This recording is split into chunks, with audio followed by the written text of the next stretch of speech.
Alors, zoomez un peu en arrière, vous allez faire un rectangle à coin arrondi pour faire un cadre autour du cheval. Vous allez faire un rectangle à coin arrondi. Alors, il faut savoir que dans Illustrator, des très vieux outils qui datent de la première version de Illustrator 1988 sont toujours là.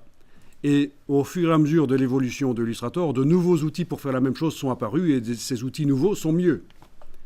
Donc vous me dites que quand vous devez faire un rectangle à coin arrondi, vous utilisez l'outil rectangle à coin arrondi. Oui, pourquoi pas.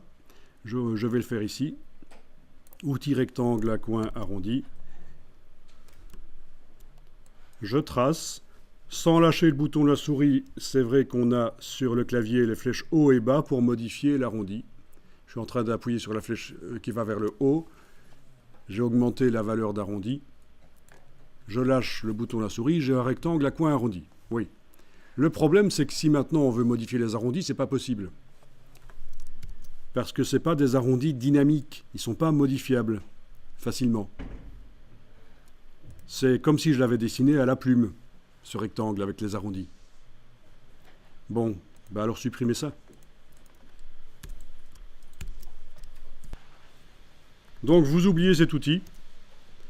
Il n'est pas génial. Vous allez plutôt utiliser l'outil rectangle et vous allez tracer votre rectangle. Voilà.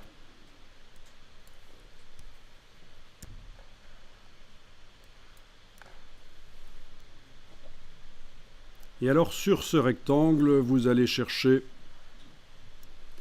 menu Effet spécial arrondi. Menu Effet spécial arrondi. Et vous avez une boîte qui s'ouvre. Vous enclenchez la case aperçue. Vous modifiez la valeur. Avec la touche majuscule, ça va plus vite quand on veut modifier rapidement la valeur ici. Avec les petites flèches. Ok. Et qu'est-ce qu'on voit dans la palette aspect? Ben, on voit l'effet d'arrondi qui est là. Quand l'objet est sélectionné, on voit l'effet d'arrondi. Si on clique sur lui, ben on peut remodifier l'arrondi tant qu'on veut.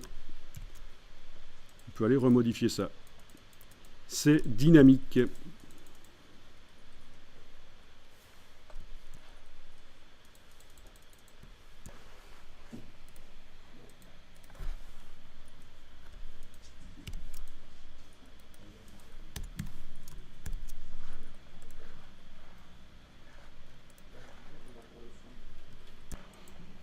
Alors dans la version suivante de Illustrator, vous avez un autre outil pour faire des arrondis qui vous permet de faire des arrondis différents dans chacun des angles. Vous verrez si vous utilisez une version plus récente de Illustrator qu'il y aura des petites pastilles qui seront au coin et c'est modifiable. Donc, mais dans cette version-ci, ça n'existe pas encore, ces arrondis dynamiques modifiables séparément pour chacun des angles. Donc il faudra faire avec ici cet outil-là seulement. Ce qu'on vient de faire, l'effet spécial arrondi. C'est déjà pas mal. Alors voyons un peu, vous avez un fond coloré sur votre rectangle. Qu'est-ce qui se passe si on va mettre un contour? Essayez de mettre un contour. Est-ce que vous avez comme moi le contour qui n'est pas arrondi? Bon, ben oui, c'est parce que sur le contour ici, il n'y a pas d'effet d'arrondi. Donc, qu'est-ce qu'il faut faire? Est-ce qu'il faudrait mettre un effet d'arrondi sur le contour? Oui, ça peut être une solution. Mais une autre solution, c'est de sortir l'effet d'arrondi qui actuellement n'agit que sur le fond jaune, le sortir de là, le mettre ici pour qu'il agisse sur tout l'objet. Eh bien, je le fais ici. Je prends l'effet d'arrondi, je vais le mettre là, et voilà.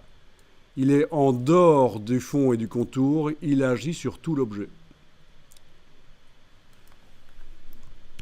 Donc c'est ça qui est génial avec la palette aspect. On peut avoir des effets qui agissent sur tout l'objet, mais on peut aussi avoir des effets qui n'agissent que sur certains fonds et certains contours.